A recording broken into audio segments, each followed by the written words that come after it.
This weekend is going to be one of projects. There are a few things that need to get done on the boat.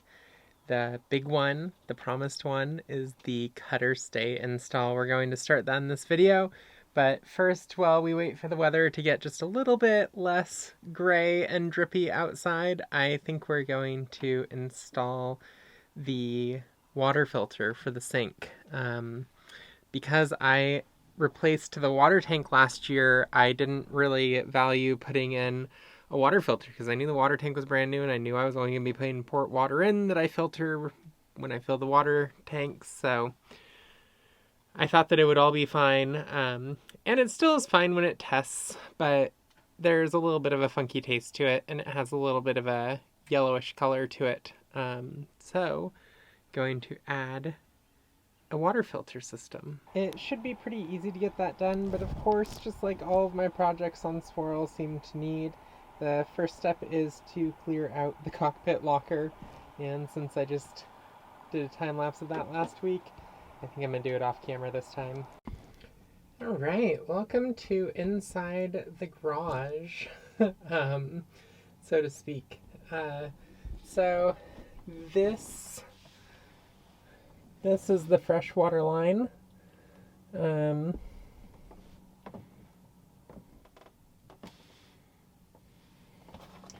was trying to tell.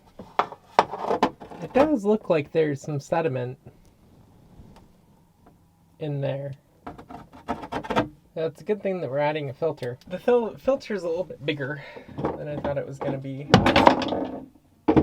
That was the wrong thing.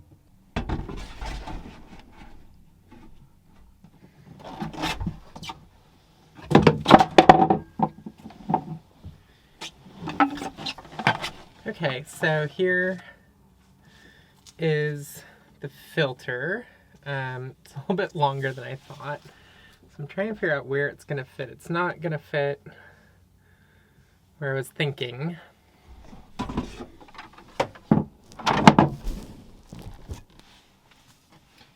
I'm thinking it'll maybe fit right there. Space is pretty limited in here.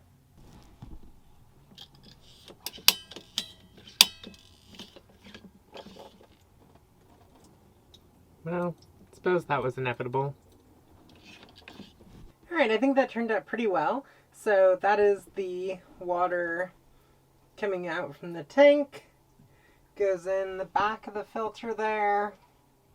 And then comes out and wraps around up to where the faucet in the bottom of the sink is. And let's go see how it works. Alright, looks like we purged all the air out. Someone's always excited when I test water projects. But it looks like it's approved. I'm pretty happy. I don't really notice any more resistance in the foot pump, which is great. The water maybe like dribbles out a little bit more than it did, but not any way that's gonna bug me. I'm pretty stoked with how that project went. That was a more or less easy install. Now let's head up the mast to that cutter stay.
Here's my little anchor.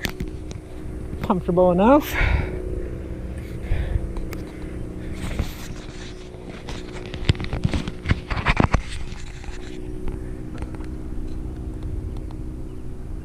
There's Captain Morgan's boat. And this is where the new stay's gonna attach. Hey there, future Michaela here. I have scoured all of my footage for this important part of this installation, but I can't find it. So here's the actual plate all installed, and this is after several months of using it, and it still looks perfect, which I mean, I would be very surprised if it was any different, but yeah, give you an idea of just kind of how the install went. And then here are the tangs for the running backs, and all I had at the time was a 3/8 inch bolt, and I'm now up here today to replace that with a properly sized 1/2 inch bolt. Apparently this lens just needs to actually be cleaned. Well, okay, so we went up the mast, got a beautiful new plate for the cutter stay installed, and the stay is physically up there and run down to the deck. And then yesterday I crawled into the V-berth with the camera in order to film how I was going to find where the bulkhead is outside on the deck so that I could drill holes straight down right next to the bulkhead, because I'm going to just bolt the chain plate to the bulkhead at the front of the boat. Now, when I did the refit last winter, I discovered that the bulkhead where it meets the hull is about 3/4 of an inch thick. It's really robust, and it's solid fiberglass. It's not plywood that's been coated. It's solid fiberglass, so it's crazy strong. Now, at the top of the bulkhead, they tapered it as it went up, I'm sure to save on cost of materials, but at the top of the bulkhead, it's about 1/8 of an inch thick, and it's just like, I mean, yeah, it's just useless. And then when I removed the carpet to, like, see what was going on, it wasn't even, like, well tabbed to the deck. Like, it's bare, like, it doesn't touch the deck at all. It was cut at a straight line instead of the curve for the deck, and they didn't do any filling, and there's just one thin piece of fiberglass on the inside of the chain locker that holds it to the deck. And so my whole deck flexes a little bit up there, and that's totally why, because it's getting no support from that bulkhead. So I got kind of frustrated, and I knew that it was going to be a big job of fiberglassing, and I was just like, screw it, I'm not going to film it. I'm just going to, like, do this fiberglass repair, and then I'll pick back up tomorrow, which is now today. And I regret doing that a little bit, but I'm also kind of glad that I did, because it took me almost 6 hours to do that repair, and if I was trying to film along the way, it would have taken longer. And it's really hard to film fiberglassing work without getting epoxy on the camera, and I would like to not do that. So let's go look at what I did yesterday, and then we're going to go up top and drill some holes. So this isn't the prettiest fiberglass work I've ever done, but I also haven't cleaned it up yet. By the time I clean it up, it'll look fine. And I know it looks crooked, but it's just that last piece of glass that went on crooked. It was very hard to get things placed straight in here when you're lying at weird angles, and yeah. But the piece that matters is the kind of plywood core that I put in, and that is definitely straight. So we're going to go up top, and we're going to cut a hole, kind of a channel right there for the chain plate to drop through, and then it'll bolt to this, and this thing is now just, I mean, crazy solid, and also the forces will be pulling mostly up on it. And then I also have to put a couple holes back here that will be for where the sail clips to at the bottom for the tack of the sail. So in order to find that up top, there are bolts right here that are for my bow pulpit, and the back side of those bolts will line up exactly with this new piece of the bulkhead. And so I just have to go up and mark a line and drill a couple holes. And then the last thing to do before we head up top was just to throw up a plastic bag just to, you know, save my bed from becoming fiberglass hell. Okay, so I'm just gonna use this stick to line it up against the bolts on both sides of the bow pulpit, and then get that to this line, and this should be right where the bulkhead is. Okay, and then this is the chain plate. So it needs to go through a slot down there, but I'm also going to drill it out and fill it with epoxy first so that we don't have any leaking on the core. So I'm just going to kind of roughly sketch where the chain plate's going to go so I know where to drill the holes. So that's basically where the chain plate's going to go. So now I'm just going to drill next to it here.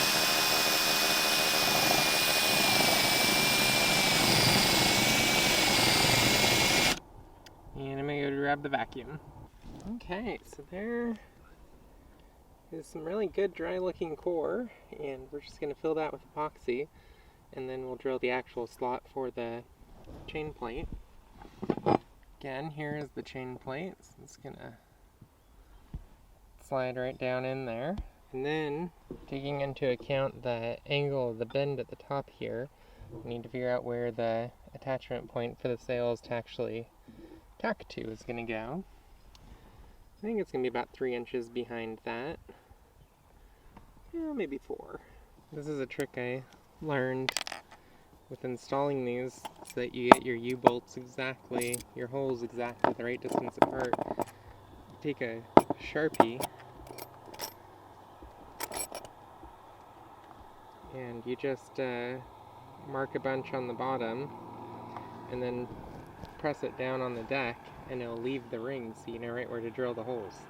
Okay, they're kind of light, but you can see the marks that those left, and that'll give you enough to know where to drill those holes. Okay, so this is my usual go-to method for filling things on the deck. Just some thickened epoxy and a zippy with a hole. And you can easily just squeeze in, make sure it all gets filled. Alright, so while that is setting up, let's move on to the bottom fitting for this. So it needs to come to a terminal and then a turnbuckle, and it needs to be cut a little bit shorter. So let's do that.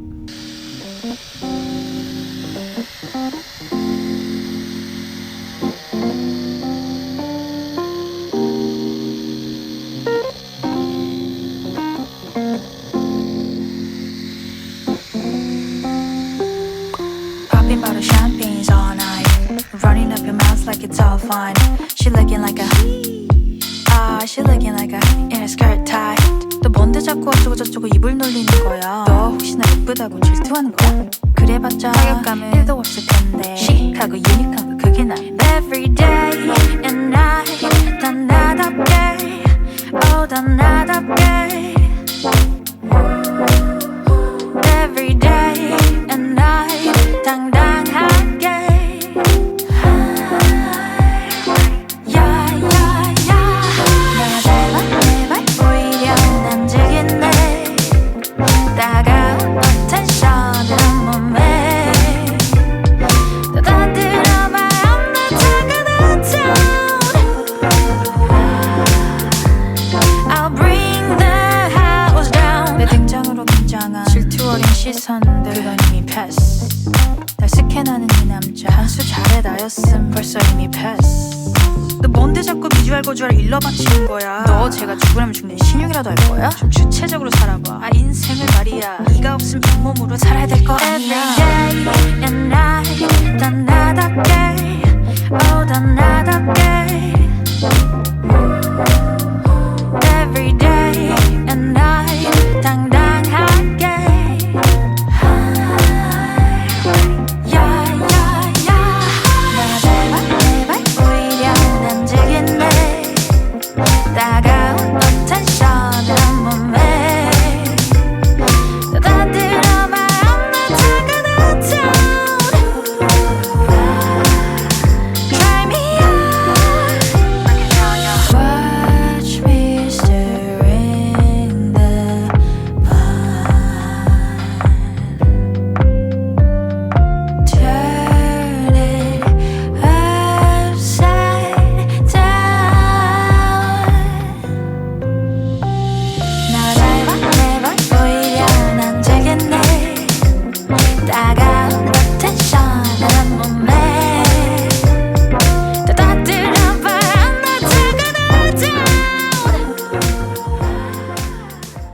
I have been waiting for months to finish this video on the cutterstay, but it is now very much so winter in the Pacific Northwest, and I'm just going to take today. It's snowing. I can't take the boat out sailing to demonstrate how it works. I have sailed with it several times, but was kind of waiting for like the most ideal day to do some filming with it. But I love it. I love this cutterstay. It is an incredible addition to the boat. For everyone who keeps wondering why I call it a cutterstay instead of a staysail or an interstay, it has more to do with how I am going to use it. I'm going to use it much more like a cutterstay or a cuttersail, having two foresails up at the same time, than I am staysail, which would be used more so for heavy weather. I'm also going to use it for that, but I don't know. It's because I didn't move the mast aft. It isn't truly a cutterstay. I get that, but that's why I've kind of been calling it that. There are a couple pieces of infrastructure that went in that I didn't film. One is right here. There are some added sail car tracks specifically for the cutter. And then there are, of course, running backs. I talked a little bit about those while I was up at the top of the mast, but they are actually right here. And the cool part is this 5-to-1 reduction pulley. And so what that really allows for is I can just lean with my body weight on this when the ropes aren't frozen solid as they are, literally right now. And that's enough tension. That ends up putting that under about 1,000 pounds of tension, which is perfect for a running back for this application. Righto, well, thank you so much for watching this video. I don't really know what my filming schedule is right now, and I apologize that there's been so little content on this channel.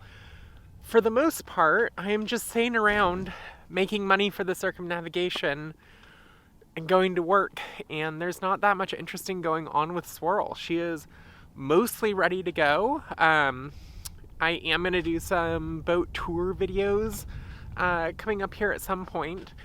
Again, maybe when the weather gets a little bit nicer. Otherwise, I just don't have all that much terribly interesting going on. One of the videos I want to make soon, because I have talked a lot about modifications I've done to Swirl, but I feel like what I haven't talked a lot about is the actual propulsion for the boat. The actual sails themselves, and adding the cutterstay, and I bought all new sails for the circumnavigation, and so I will go through my sail inventory here at some point. Oh my god, with that wind, it's like 15 degrees out here. But for some reason, I really want to film on the bow. I want to give a huge shout out and thank so much for their support to all of my patrons.